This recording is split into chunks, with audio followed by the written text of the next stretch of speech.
morning, everybody, and welcome to This Week in Dioramas. I am your host, TechChucker.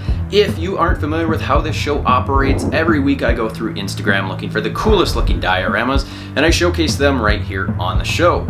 If you would like to be showcased in a future episode, all you need to do is upload your diorama pictures to Instagram and tag them with the hashtag ThisweekInDioramas. Now, we have an amazing showcase lined up for you this week, and even better, we have a guest on the show, the very first guest on the show, and it is none other than your Season 2 Grand Championship winner, Driporama. My hope is that if this works out, that we will do this on a relatively regular basis, so we're not going to waste any more time. I'm super excited to get into it. Let's just jump right on into the showcase and introduce our guest, Driporama. Alrighty, so we've got my guest here, Mr. Driporama, Drip Mode. Welcome to the show. You're the very first guest that I've ever had on the show, so I'm super excited to have you.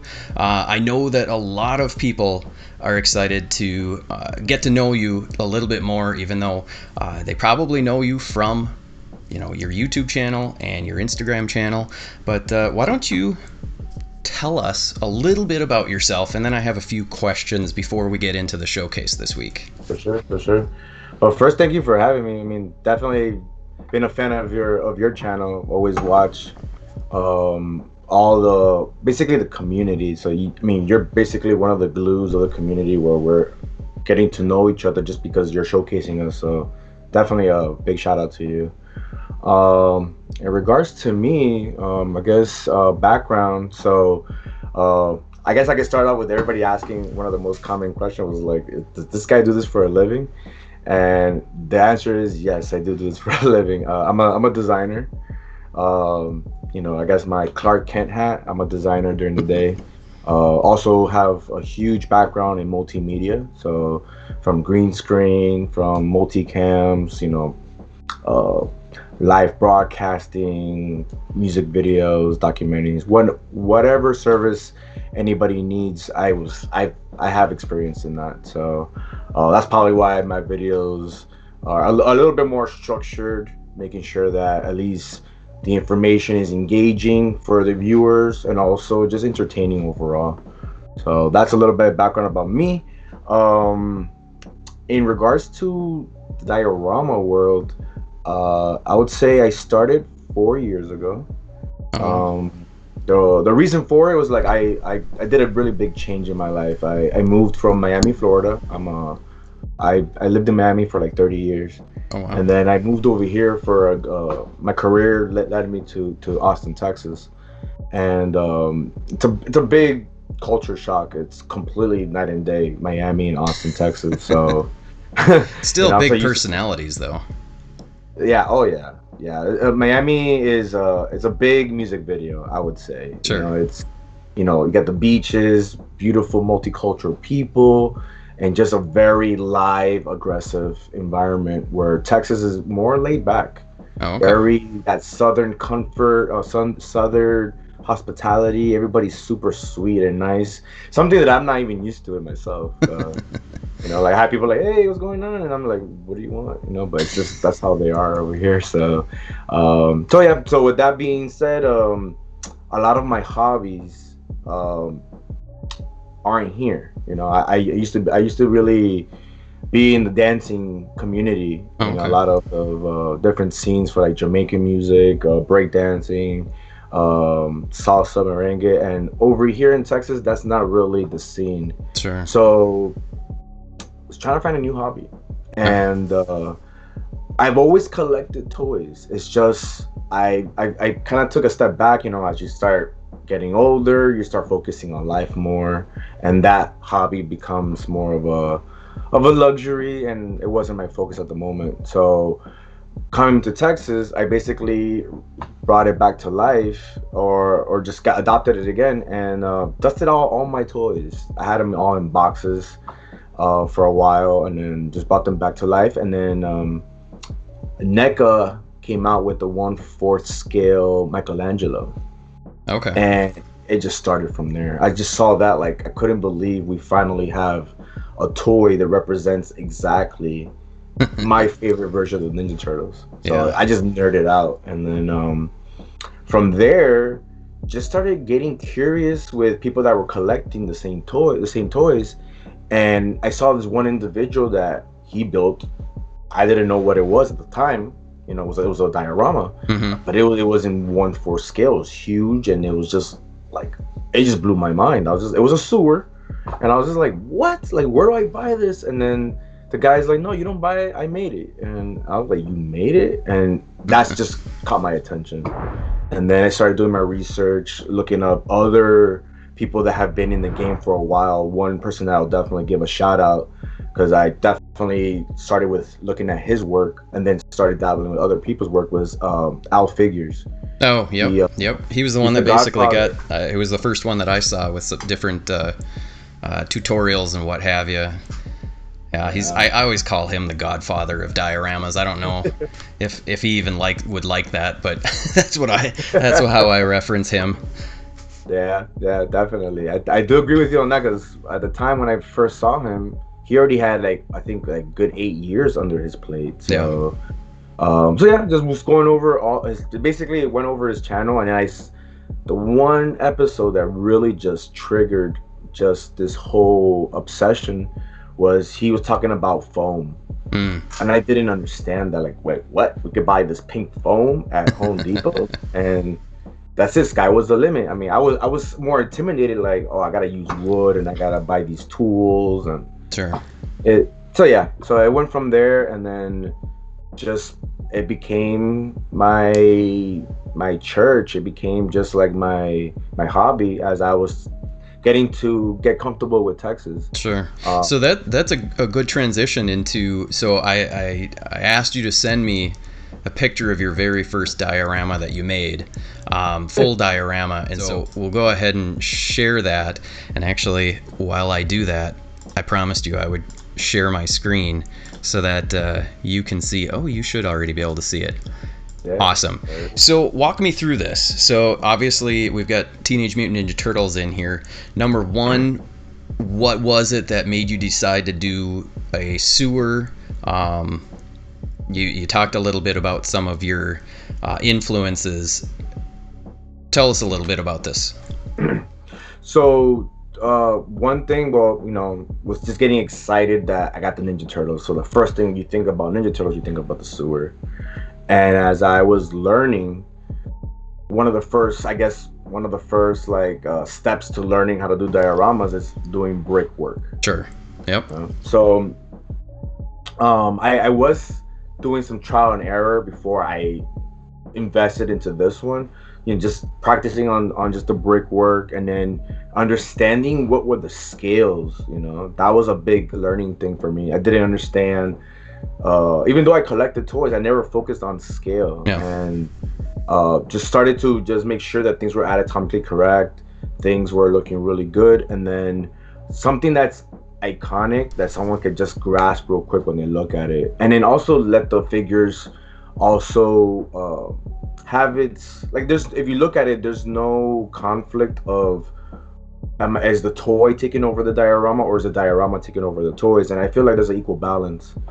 And so I just started off with the sewer and thinking about the cliches of a sewer, like pipes, drainage, the ladder on the side, and then also being aware of I got this limited space in my bedroom. So those are the things that started influencing it, and then little by little it was kind of freestyle. Like, I did have a sketch, and I always start with the sketch. Okay. But little by little, as you start building it, you're like, wait a minute, this is probably better if I do this, and then or I do that, and then So would you say that you're a good sketcher, or? So me personally, I'm terrible at sketching. I'm much better at actually doing the I guess the sculpt work or the cutting and whatnot. What do you think of your sketch skills? I feel like they're probably pretty good. I have a book on just my dioramas, right? And I believe it or not, the sketches are not that impressive. I bet you they're very good. Wired work. Just like, oh, here's some bricks, here's some like this, just kind of overall just getting an understanding of the space more Sure. than like drawing details of bricks and water and whatnot. So it's like a simple diagram, almost like a wireframe, and then go from there. And then also understanding, okay, I have this idea, what can I utilize in the real world to even make any of these things? Sure. So Hobby Lobby became like my church. Like I was Who would like, have okay, thought? I would never have thought that I'd be like, all right, I got to have the Hobby Lobby app on my phone so that way then I can get the 40% off once a week so that I can plan ahead and know that, okay, if I'm buying something that's going to be expensive, that's what I'm going to get. It's funny to think that, how many years ago I would never have probably walked into there other than, with my wife. And now it's like, okay, I go there way more than my wife does. Right? Yeah, I mean, like I'm already. Every time I walk in, they're like, "Hey, how you doing? Like, what are you working on this week?" And I'm like, "Oh, there we go." Well, I got That it. place in Home Depot. Home Depot is Yep. another. Yep. Yeah, Home Depot's great, especially for the foam. Yeah, I for the have to phone. say, with this first dio, I'll just be honest. It's probably better than my latest dios that I've done. So I know that there's a lot of people that are going to be jealous out there seeing this as a first dio. I know you said that you did some trial and error, some practice work before. And so, but I can imagine based off of what you've got here, that trial and error stuff was still pretty darn awesome looking. So this is one of the reasons why I had to have you as my first guest, because I'm every time you put together a diorama, it's always a complete package. And like you were saying about the balancing out of the figures and the diorama, nothing gets in the way of the other piece. And because there's art to the action figures and there's art to the diorama, and it all comes together into one all-encompassing piece, which is so cool. Now I want to switch gears a little bit. You had mentioned before some of your inspiration, and you sent me this. Well, you didn't send me this. You sent me, let me see if I can get this back up and running. You sent me a diorama that I don't believe I had ever seen. Now, I hit the like button on it because now that I've seen it, I like it. But this is a really cool diorama, if I can ever get it up so that you can see it. Tell me what it was that drew you to this. Okay, so two things. First, I grew up watching Akira. Akira was my introduction to anime, or manga, the books. Okay. But the other thing too is that it's probably the godfather of what traditional cartoon filmmaking was, where everything is hand drawn, frame Sure. by frame, the Yep. backgrounds, all that. So that's one of the reasons why, what Akira is one of the reasons why I definitely always talk about it, always reference it. But also, as I was, I'm still collecting Akira figurines, memorabilia, and then I Hmm. came across this diorama. And the minute I saw it, I recognized it. I was like, man, that's that first scene when they go into the bar. And at first, I thought it was like some type of behind the scenes kind of like Sure. study from like the movie. But then when I actually started diving deep and kind of like stalking plastic Star Wars, I was like, this guy made it with the McFarlane Canada and the bike. Oh, okay. So Okay. and he was even customizing that bike. Actually, the lights turn on. Yep. So Yep. he does a lot of custom work. So I was just blown away that this guy was able to get a toy and just take it to another level, and then to be able to see that scene, because in the movie you really see that scene for maybe 2-3 seconds, Oh, and okay. then to Okay. actually see this and notice that he really did his homework, Yep. studied, going upstairs, down the stairs, the cigarette butts, all those details that you kind of take for granted when you watch the movie, but when you actually sit there and look Sure. at it, you're like, wow. Yeah, that is really cool. The detail that that you can see in these dioramas when people create them, and I think actually that's a good segue to kind of bring us into the showcase. For pretty much nobody else knows what I asked you to do. So the way that we're going to do this showcase, it's very different from usual weekly showcases. This time I asked you to pick out 5 or 6 of your favorite dioramas from this week, so relatively recently. And I'm going to pick 5 or 6, or I did pick 5 or 6 as well. And we're going to kind of round robin, go back and forth, and talk about the choices that we made and why we chose them. So it's going to be a little more than just my opinion.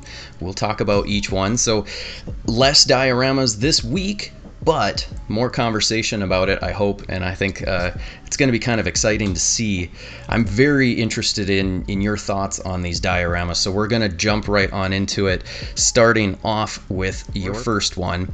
And I want to note, so this one's coming from Sama Dioramas. I believe I did showcase this diorama a week or two ago, or an episode or two ago. I was going to put this one in again last week. But I ran out of, I needed to trim it, but there was some more things that I wanted to talk about on this one. So I'm glad that you brought it up. So tell me about what drew you to this particular diorama, and let me know if you want me to switch slides. Yeah, let's switch to the other slide, something we can see more of the front.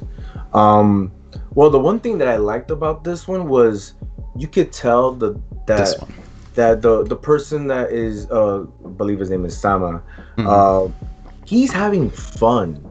Yeah. Like this is not a reference literally from the movie. This could be utilized for either Batman and other figurines, but he just had a good time, you know. He focused on many realms of diorama. Like we got fence work, we got the ladder, we got brickwork, we got painting application. Yeah. I mean, in my opinion, I can even tell that this guy has a background in some design field, and he knows color application, he knows how to weather. The details on the floor are really just really detailed, but overall he's having fun, and that's the reason why I picked it, because you could tell some people are a lot more strict about when they're building something. His work has always been very just fun, and that's the whole point of this therapy, is just like to have fun, build something either from a reference or from imagination. And I'm always noticing that from his work, it's always something unique, not something that somebody else influenced them or copied from somebody else. It's just brand new. So that was the number one reason why I picked it. Obviously, Ninja Turtles, we're all fans of it, and and also just he's adding just a lot of details, like from the dumpster, the sewage, the newspaper, the weathering on the fire hydrant, the signage on the metal fence.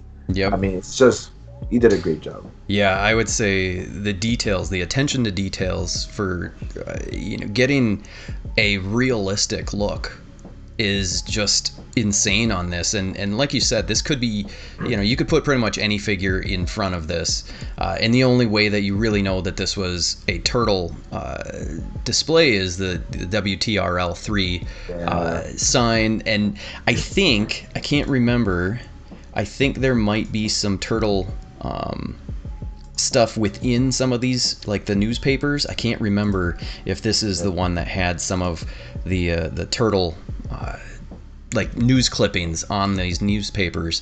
But those are the sorts of things that are so cool about how some of these artists, and you yourself included, can bring what would otherwise be a mundane, sort of, if you went out into the real world and saw this, you'd be like, oh, that's a rundown building, whatever. But you throw some action figures on, and that's where these dioramas are so amazing, to be able to add to these action figures and create either a real scene from the movies or create your own scene and create your own story behind it. And that's what I think Sama Dioramas did with this particular diorama. And I thought the funny thing too was, asking you to to pick out some of your favorite dioramas. Your list was somewhat similar to mine. Now mine, I had like 30 on mine because it's so hard to dwindle it down to 5. And so one of my first ones that I picked was from Fernando Rojas, and I've showcased him. I've showcased pretty much everybody in these lists a fair amount of times. But his work is again one of those that the details are so incredible. But if you went out into real life and saw this, you'd be like, oh, cool, that's, a garage door that's tagged. Great. But the fact that this is like a 1/12 scale diorama, the paint apps on here are amazing. What really drew me is the road being essentially diagonal. I mean, I've never seen anybody do a diorama where the road is at that angle, and this makes me think San Francisco immediately.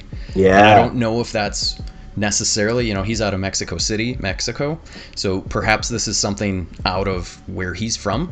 But it's just something that draws my eye, the subtlety of the warning yellow, which normally who cares about warning yellow on a sidewalk curb. But the fact that if it was me doing this, it would have been stark yellow, and it would have been butt ugly.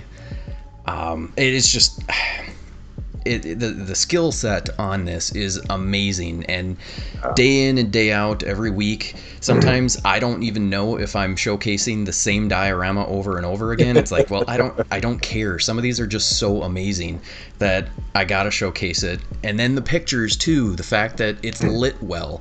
A lot of you guys that get showcased a lot, it's because you know how to light your dioramas when you're taking a picture, which certainly is a huge help for those of us that are trying to enjoy your work. We can see that and see all those details. So yeah, this is just another one of those amazing dioramas. The one thing I want to mention about this one, that I do remember this one, and one of the things that I always promote it, and when I see someone do it, I'm like, there we go. I got the effect from it. Is that he's using light to create a mood. Yes. You know it's nighttime. Yep. It's almost like, okay, maybe 12 at night. It's maybe a neighborhood that you gotta be careful. There's some graffiti, so there's probably some kids running around, but it gives me that sense of like, I'm in Mexico City. This is his neighborhood. Yep. And it's nighttime, so that really brings it all together. Yep. Yeah, and the interesting thing, I'm glad you brought that up, because I'm not usually that great at putting it to words, especially when I'm talking about that, but he's not necessarily using a blue light. It's almost like a greenish light. And it gives a very different atmosphere, but then you throw in the goldish yellow of this light, which looks very accurate as a garage light. It's that detail is just amazing. I love it. Yeah. All right. This next one from you, I would have picked this one too. It's amazing, from Euler's Workshop. Yeah. Amazing. So what drew your eye? So first, I'm actually a big fan of Euler. I've seen a lot of his work, and the one thing that I would say first is that he does not. I mean, I guess I'll throw myself in here, is that I usually use the figures as my inspiration to the dio. He doesn't do that. He doesn't use a figure. He just comes up with an idea, something like you said, something that could be mundane, and he just brings it to life, almost where you can't even tell if it's a picture or it's a dio. So I'm definitely a big fan of Euler, but this one, the first thing that caught my attention was the architecture. There's a lot of skills here, like a lot of the details, like the concrete window hitting that other diagonal spot, right up in here, like even that part too, even the window. Right here. Yeah, that one right there. Yeah. Like those type of little details, I would have found that a little bit more challenging, or something more intimidating, if I didn't have the proper equipment or even knew about architecture. I mean, I'm pretty sure he's looking at referencing from from architecture in Spain or something like that, some cathedral. Yeah. But he is just bringing it together, and even the weathering on the stone, it doesn't look. It looks like marble. It looks like almost like how they would treat it, Yep. and it's been there for a while, where Yeah. where dirt and everything falls into the cracks. Like, he's doing a very good job. And in his profile, he's been showing the progress of it. And the rooftop, he did one of the rooftop. I don't know if you want to go into his page. It's just next level. Yeah, he's been doing some amazing. Yep, this one. Yeah, like, look that at that. is just stunning. The paintwork, the architectural detail of this copper. I mean, it's the paintwork that he did to make it look like a real copper roof is amazing. It's amazing, weathered perfectly, but the perfectness of all of these lines, it's crazy. Yeah. It's amazing, the work that he's putting in. Yeah. I mean, that's a skill that not everybody have, or could learn overnight. You could definitely tell he has a background in architecture or just crafting. Yeah. I mean, look at those columns, like, wow. Like, yeah, it's so crisp and clean. So for anybody that isn't familiar, Jordan is doing a amazing project right now.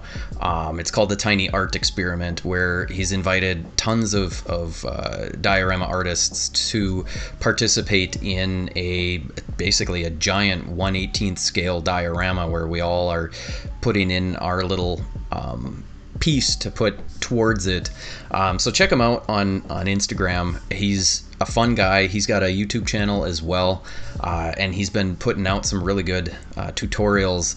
He did one on some electronics for lighting, which I have definitely saved, because that's my next endeavor, is to start working on some lighting when it comes to my dioramas. So yeah, he's always a solid choice. Yeah. So this next one, I picked out.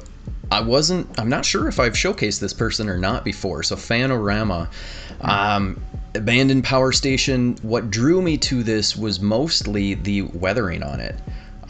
Very impressed with the paintwork on the base of this. And one of the other things that I really like about this, when it comes to dioramas, something that really draws my eye is a complete package that looks almost like you could buy it out of a store, because and it's the cleanliness of the front, and not just going with a straight square, which there's nothing wrong with going with a straight square, but sometimes adding some of those little flares and extra things. But just this tile work, the grass and moss work, I love that. You can see that this is it actually reminded me initially of Jurassic Park.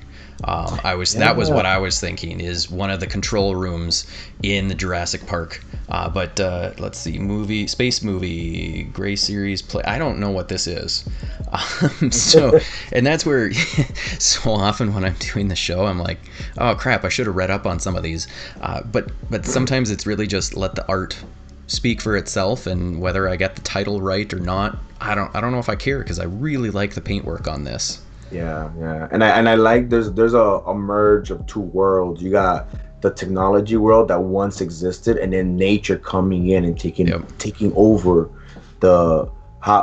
over the space as it's abandoned. Yep. And even look at the leaves, like, it's just, he did a really good job there. Yeah. That's the thing that I like, is when you guys are adding in those really tiny details. Throw in a close-up picture like this, where we can really get in and see those details. It goes a long way, at least for me. Maybe not everybody notices all of those details, but for me, I feel as though I'm noticing that stuff. And now when I'm walking around downtown or something, I'm constantly looking, okay, look at all that crap that's up against in the corners. You start seeing, at least I start seeing, where there's like, you can see a wind pattern of where it's starting to build up. You're like, okay, so next time if I'm going to throw in some debris, make it look like it's more natural, that it's not going to build up in the middle, it's going to build up along the edges and what have you. So it's just fun to see that kind of detail work. So this next one is another one from your list. This is V2 Garage. I almost had one, a different one, but I had one on my list of theirs as well. They post a ton of stuff. So what drew your eye to this one? So it was because at first I was thinking, okay, this is a shed. This is something more like in the woods. But then I started going in his page, and I started seeing the overall dial, and it was very curious to see that it was an urban landscape, but it was kind of the geographic of this urban landscape kind of gives me this idea that this guy's in Brazil. Yep. I mean, there's graffiti. It looks almost like he's next to the beach. If you want to go into his page. Let's see. Oh, what did I do? I just opened a new window. Come on. All right, let's see. So he's posted so many amazing dioramas. So here is another of that, a little bit wider shot.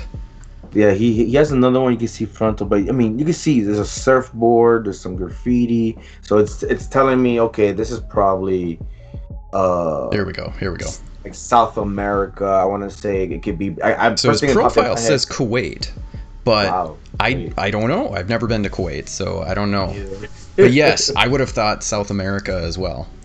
Yeah, you got the surfboard, you got this urban landscape with graffiti, you got this vegetation on top, so it tells me, okay, he's right by the beach. Yep. And he has a little bit of everything. He has urban, he has nature, the weathering, amazing. The wood on the top of the roof, he did a really great job. And in the lighting, he put a mood into this piece, and it just brings it to life. Even the electrical pole with the details of the little transformer. Yep. Yeah, the transformer. All those things really tell us a story, like this is what it would look like if I'm going to the beach in like Brazil. Yeah, it's amazing the detail that and like you said, the pictures that he's putting out there, just amazing. I mean, every single one. I love the infinite black. It's always a win when you can do that.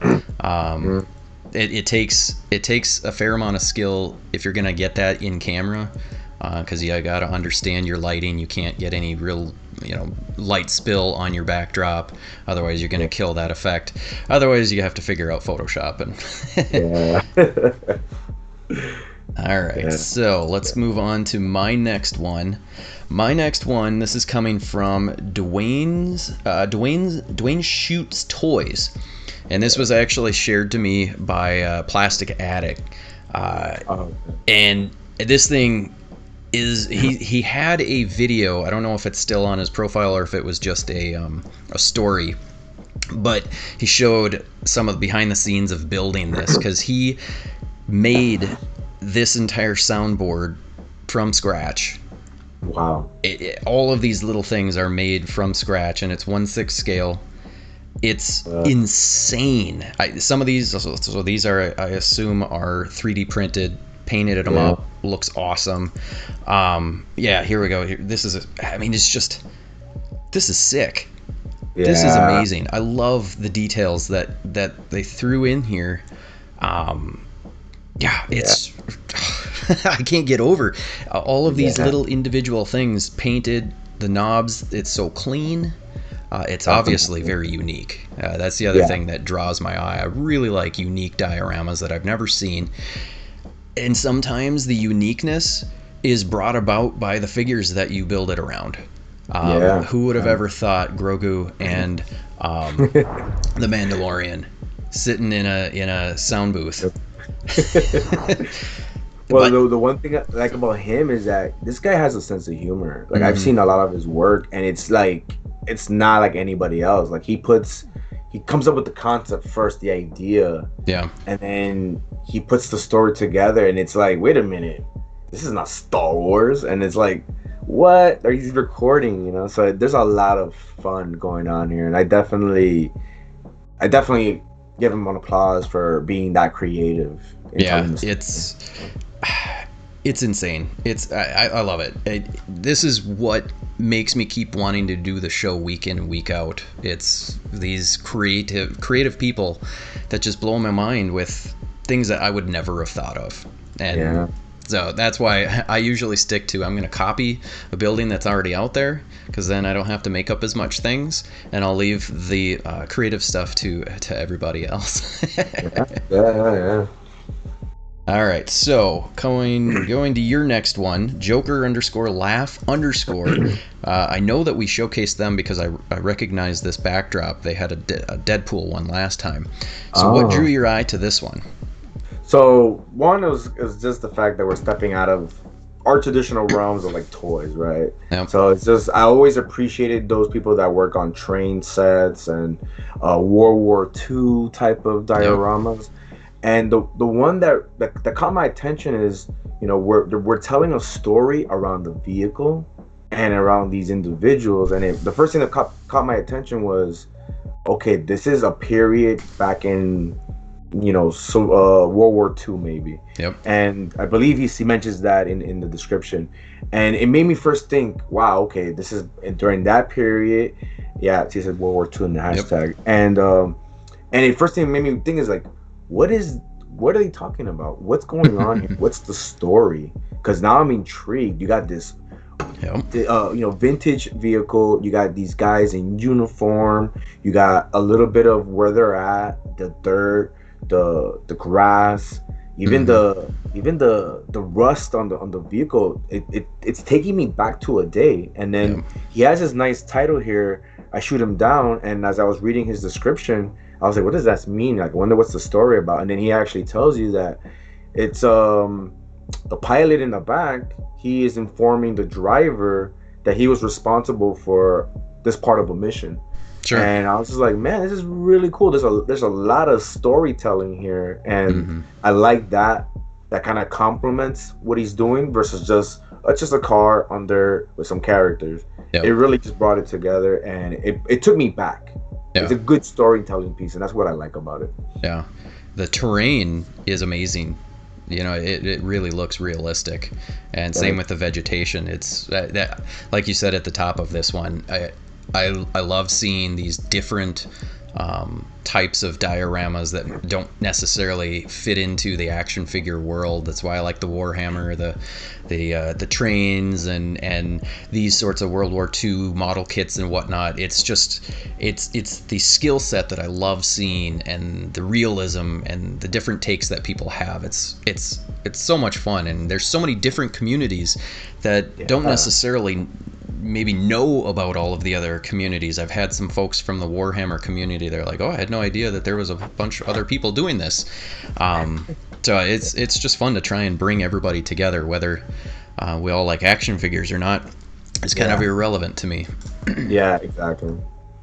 All right, so this is my next one. I can't remember if this is my last one or not. This one's Hepburnicus. Again, this is another one of those that I'm impressed with the realism of what we've got here. And we'll see, I think, yeah, he's got a couple extra pictures in here. There's a wide shot there. He always has an interesting story behind the dioramas. So again, this is one that doesn't fit into the action figure realm of things, but it's telling a story, and it's a true piece of art that's just sitting there waiting to tell its story to you. And I'm just amazed at the weathering on this bike. This is probably one of those little bikes that you can get at Target or Walmart or whatever. Customized it up, dirtied it up, whatever. The buried tires. This looks to be, and I'm probably wrong, I was gonna say it looks almost like it's an old dirt track path. For BMX bikers, but it's just a skill set like this. I love it. I love seeing this kind of stuff. And then who knows how they made these little almost cattail sort of tufts of whatever. The creativity that all you guys come up with for how you're going to create these little illusions of real life are so fascinating. Of, oh, well, I found this little piece of garbage that normally we would have thrown away, and now all of a sudden it's a piece of art. I find that fascinating to be able to reuse crap that nobody cares about. And now I'm looking at, I'm like, should I throw this bottle cap away? I could use that for something. Paint it up and it's gonna look amazing. I'm guilty for that. I mean, I go thrift shopping a lot, and just kind of like, what can I do this? What can I use this for? Like, oh, I can see Yep. some potential here. So, yeah, definitely the problem solving of trying to get something to look the way we want it. It's definitely, Yep. I think it's fun to do Yep. that. I've had this old it's a flosser sitting on my desk, looking at it. I'm like, that is a really cool shape. No Yeah. idea what I'm going to use it for, but it's not making it in the garbage. I don't I don't know what I'm going to do with it, but it looks cool. Yeah. So yeah, I don't know. The one thing too I want to say about this one is that you could tell this is it's a personal piece. Yeah. You could tell, like, he's mentioning his childhood in the summer days when he was like riding dirt bike, and he's like basically inviting people to his private world. I just think that's definitely pretty deep, and to be able to execute it, and I'm even getting some emotion over it, like, Yeah. man, this is really cool. This is definitely Yeah, it is really cool. Okay, next up, your next one, Diorama Boy.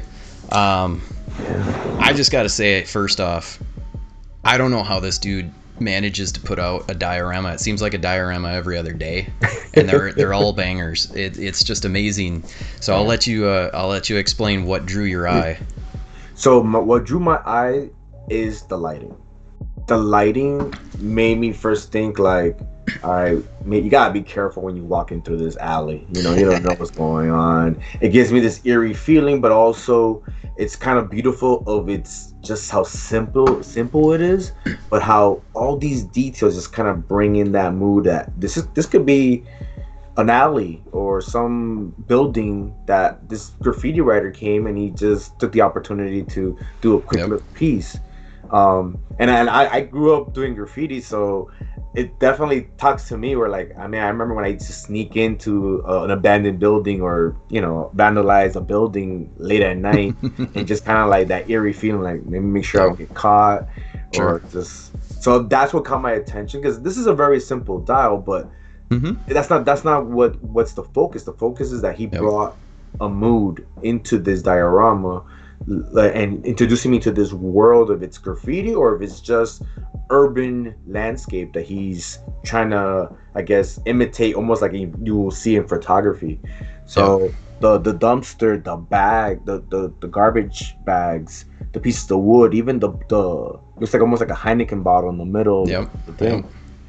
It's just a really, really awesome story. And I think, like, without the lighting, he would not have been able to execute this or get the feeling that I'm getting right now by looking at it. Yeah, it definitely helps that, with the overhead lighting that he's got. I have to assume that he's got maybe some assistant light somewhere, because I can't imagine that these are getting him as much light as he needs. But whatever he's doing to get this shot, it is working. And the other thing that I really wanted to point out, and then we'll move on to the next one, is he weathered a little bit over the graffiti. And that is another one of those attention to detail things that I love to see when, especially if you have multiple tags. I'm horrible with graffiti. I've never really tried it other than once, and it was terrible looking. But those folks that are able to really nail it like this, and you have multiple, that some look older than others, because that's just the way that it's gonna be in real life. And that I appreciate that little detail to see the water damage that has gone over that. Very nice. Yeah, very. And with that, we are going to have another one from Diorama Boy, because, like I said, he puts out so many dioramas. I try to not showcase more than one from a creator, but this one was just so cool that I had to show it. Otherwise, it would have gotten lost in the feed. Yeah. And he's been making really big dioramas.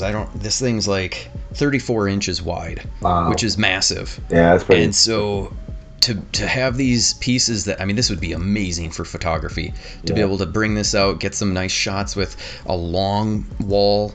And again, all of it's just great. Little bit of water right there shining up. The tags all have a little bit of different styles on there. You got something like this that'd be like me trying to do that, but it looks good. There's almost like a texture on the wall as though it's some sort of like stucco or concrete sort of. It's just, his work. Yeah, look at that. Just a little scene. You'd think, was look this at the a real lighting. picture? It's like casting over him. It definitely brings the mood together. Like this guy, I went and like kind of stalked him a little bit in his page when I was looking for a piece, and he's really good with lighting. Like all his pieces, he puts an element of light that really just completes the whole dial. So big props. Yeah. All right, your next one, and I think this is your last one, and then we'll have my last one. I had this on my list too, and I dropped it off because you had it. This is from Urbartho out of Berlin, Germany. Yeah. All right, tell me what drew your eye, because I know what drew my eye. I mean, first, it's just that it's epic, and I'm even trying to break it in my head. Like, what did he do here? Because I can look at a dial and be like, okay, I know he did that. There he did that. There he did that here. But this one is keeping me curious. Like, there's so many layers. There's the floor foundation. There's lighting casting from it. You got another section in the back where there's this like epic light, almost like I don't want to say it's like hell, but it's almost like something's coming from the ground. And then you got this comedic type of humor in the top. Yes, when you get in and you're like, that's a Lego character, and then you go to the description, and you're like, okay. I was about to write, as a kid, I spent hundreds of hours building Legos, and you're like, this is Lego. Yeah. How are we going from like Mount Doom sort of like I don't know, Haiti or Hades or whatever you call that to now it's Lego.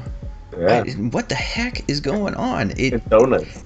It just draws so many questions to my mind of what the heck is going on with this. Not only how did they execute this, but like what is going on? Like these are like little. This is like a flame dragon or something. This to me is like a kid's imagination come to life. Yeah. And sometimes I have no idea if I'm interpreting these right, because half the time I'm reading the description as I'm recording the show. I'm like, oh crap, I should have prepared ahead. But sometimes I like that because it gives me that natural reaction of that first reaction of, oh wow, this is amazing.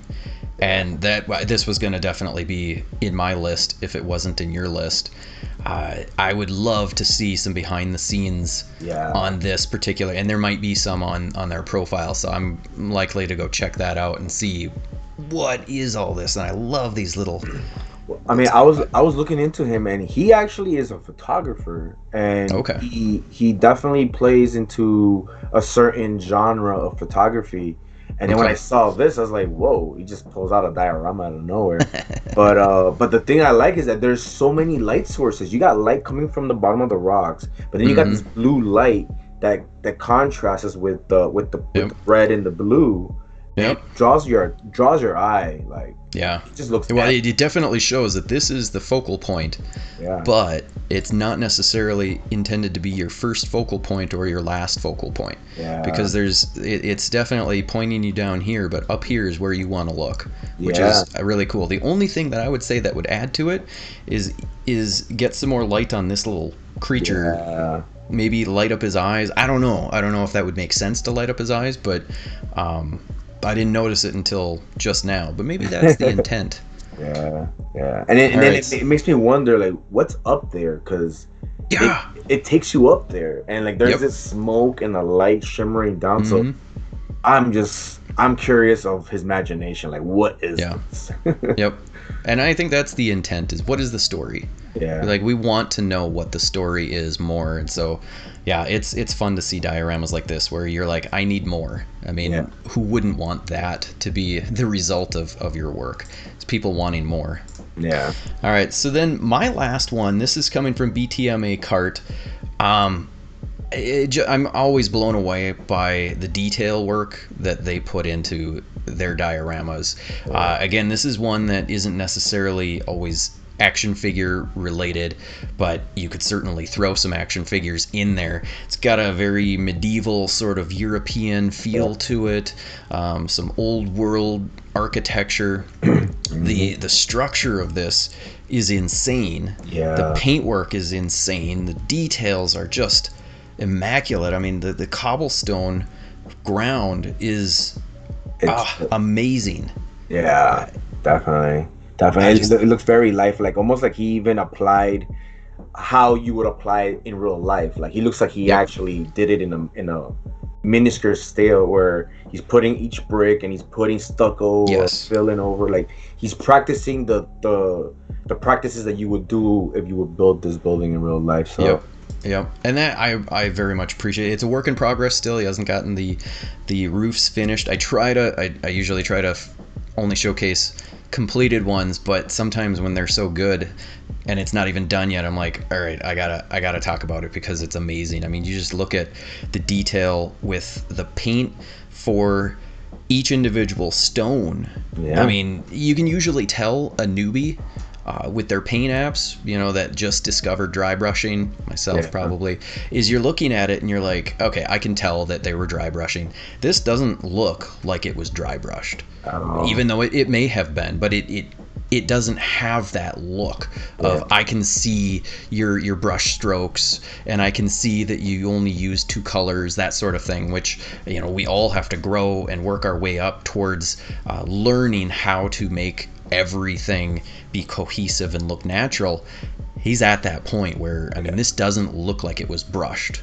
No. It looks very natural, and you throw some good lighting on here and some good composition for a picture or a video. I'd love to get a probe camera and be able to just do like one of those like really cinematic drive-throughs on some of these dioramas, because it's just so amazing. So we could go on forever and ever talking about even more dioramas. We're not going to, because we all have lives. We need to get going doing other things. I'm very, very happy that you accepted the invite to come onto the show.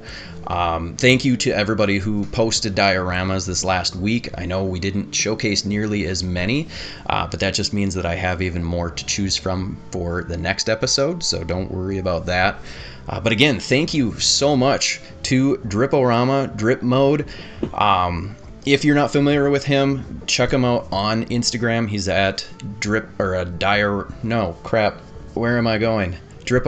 on Instagram and Drip Mode on YouTube. Anywhere else that they can find you? No, those are the main 2 sources. So, awesome. Well, sir, thank you so much. Hopefully, we'll be able to make this a regular occurrence of having some guests on the show. I hope you had fun. Obviously, I know you're not going to be like, this sucked right on camera. But thank you so much. Make sure that you guys check out Driporama on all of his social. Hit that like button, hit the subscribe, all that other crap that I want you to do, because it helps me. It helps the show. And we'll see you guys next week.